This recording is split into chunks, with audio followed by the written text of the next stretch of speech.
All right, I thought we took a step forward today. I was really pleased with the energy and the effort of the players. I thought we really kind of looked like we knocked the rust off a little bit. I think the first day out we were a little bit rusty, especially throwing and catching the ball. A little bit of precipitation today, but we stayed out in it. I think it's important that we practice in the conditions, and certainly, South Louisiana, man, it might be raining next year as well. So, good day. I think a big emphasis for our players. We grew up a lot last year as a team, just in terms of how to handle adversity and compete. Talked to the team a little bit today about, when you come across adversity in life, I think you got a couple choices. You can choose character, and I think that's what we want our young people to do is when they do have adversity, whether that's on the field or in life, really choosing character, with their actions, the words they choose.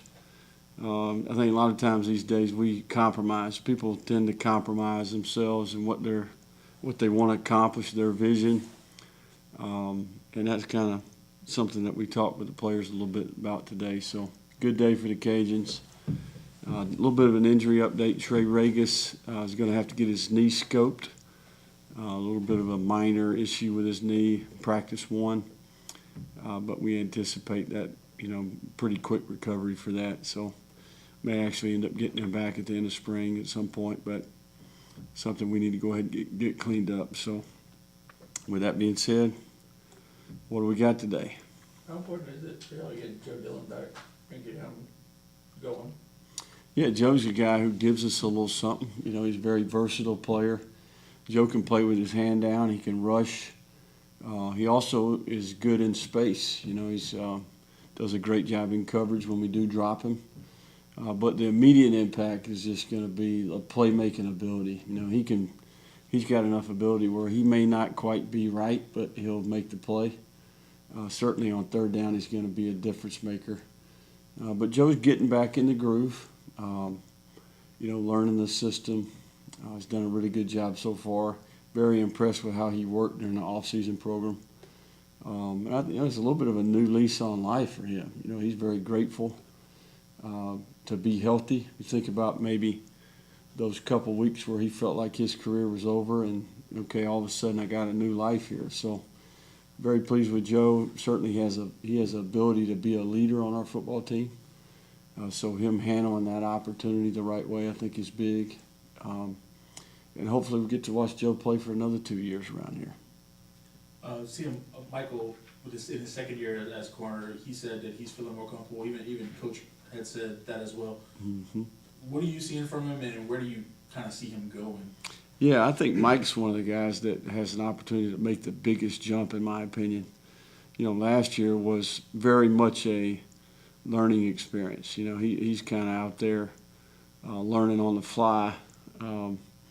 I think one thing that stands out to me is I think Lamar Jordan has done an exceptional job with him. I think he's already improved from a technical standpoint. But Mike is a big picture guy, quarterback background, offensive background as a receiver. That was a new world to him. So as he becomes more comfortable with the techniques and fundamentals, seeing things from a defensive perspective, I think his playmaking ability will improve.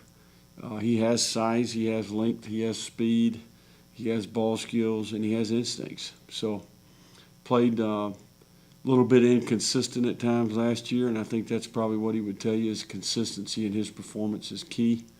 But we'll lean a lot on Mike this year. He's another guy who has leadership qualities, and we need him to do things the right way, be a great example, and be a quality leader on our team. How many times through your career have you seen a player, be a pretty high-level receiver or whatever, and then switch to the other side of the ball? Well, he did it quite a bit, especially at University of Alabama with Coach Saban. Quite a few guys, having been a receiver guy with Coach, we would flip guys on a pretty consistent basis, whether that's secondary to receiver, receiver to secondary. So one of the things that I look for in evaluation when we're evaluating defensive backs is, does the guy play offense? Does his coach make an effort to get him the ball? And is he a returner, kickoff returner, punt returner? I think that we're going to try to recruit guys that have experience on that side of the ball. I think it just tells you a lot about their versatility. my experience, the better defensive backs that we had at Alabama all had an offensive background in high school, whether that was quarterback, running back, receiver, two-way players, and sometimes the guys maybe that struggled were just defensive players. And I think that put a little bit of a limit on how good they could be. In terms of, you mentioned versatility, but in terms of your running game, how much of an asset is that in year number 2, and what's the next step for the running game, given how much you used it last year, just with all the different backs you had? Well, I think that's one of the things we did well last year. I think big thing for us is going to be rushing the ball well against the really good teams. We've got 5 senior offensive linemen that have significant experience. Just even today, just to watch us practice today and think about where we were at a year ago. And it really starts up front. Those guys, if they're working 5 as 1, we'll have a chance on most every play. So, I think we've got 3 guys at running back with significant experience, and we have talent behind them as well. It's going to be about those guys not getting complacent, understanding they can improve, understanding that there is another level out there, and really working hard to get in position where we can take over the game and dominate the line of scrimmage. When you rush the ball, it's not just the offensive line and the running backs. Tight ends got to do a great job on the edges. Quarterbacks got to do a great job getting us in and out of the right play, making the right decision. And then the receivers oftentimes have to do a good job on the perimeter, or we're running RPOs where, if they cover down and take away the receiver, we're running into an advantage box. So very much a team effort to rush the ball. Hopefully we can continue to improve and do it again next year. All the players we've talked to so far have mentioned that they're a little more comfortable this spring, being that they went through it last spring. It seems to be a pretty drastic change. Are you noticing that they're more comfortable as well and seeing them perform a little bit better this spring? Yeah, they know what to expect, and I think that's a big deal for young people. When you can give them consistency and routine, there's less anxiety. They know what to expect. They can prepare. They can visualize what's coming.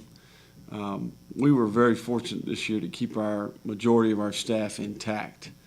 I think we've added some really quality people in the second tier of our organization as well. But, in a very competitive environment in this profession, numerous job offers, we were able to keep our staff intact, and I think that's going to be a big step for us going forward. Given that this is your second run through the Sun Belt, what in terms of scouting, obviously you know what the different teams in the Sun Belt do. So how much will you implement that in terms of what you're trying to work on in spring practice from what you learned in year number 1? Yeah, no question. I think you've got the biggest thing is you got a little bit better feel for the personnel. That's where I struggled at this point last year was, what is our ability level relative to the league? I didn't quite understand that. And we proved last year we had enough parts to be dangerous at times if we performed with some consistency and played well together in all 3 phases. We could be a pretty good squad. So, we know the personnel a little bit better. Tons of turnover within the league. So, schematically, new coach at Appalachian State, new coach at Troy, new coach at North Texas.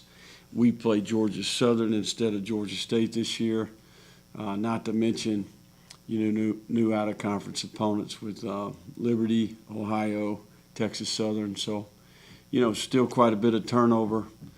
Even on some of the teams that we play again, like Arkansas State, ULM, all of those teams had quite a bit of turnover on their staffs as well. So, it's going to be new year, new voices, and new leadership. But, we'll have to repeat this process again. We're going to execute our plan, and I think that we'll be better at executing the plan because there's more familiarity.